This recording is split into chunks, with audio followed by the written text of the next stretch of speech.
আমার হাতে যে শাকটা দেখতে পাচ্ছ সবাই কম বেশি হয়তো এটা চেনো বা জানো। এর উপকারিতা কি কি চলো জেনে নাও সবাই।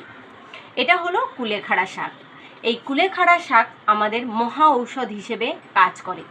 কুলেখাড়াতে প্রচুর পরিমাণে মাইক্রোনিউট্রন এবং অ্যান্টিব্যাকটেরিয়াল উপাদান থাকে, যা আমাদের লিভার এবং কিডনিকে ভালো রাখে।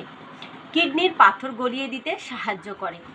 প্রতিদিন যদি কুলেখাড়ার রস খেতে পারে কেউ, তাহলে হিমোগ্লোবিন বাড়িয়ে দেয়, অ্যানিমিয়া বা রক্তাল্পতা রোধ করে, শারীরিক শক্তির বৃদ্ধি করে, জননতন্ত্র সুগঠিত করে, কোমরের বাত দ্রুত কমিয়ে দেয়, আমাদের স্ট্রেস লেভেল কমিয়ে অনিদ্রা দূর করে, খাবার হজম করতে সহায়তা করে, দেহকোষে পুষ্টি যোগায়, আমাদের ক্ষতস্থান নিরাময় করে।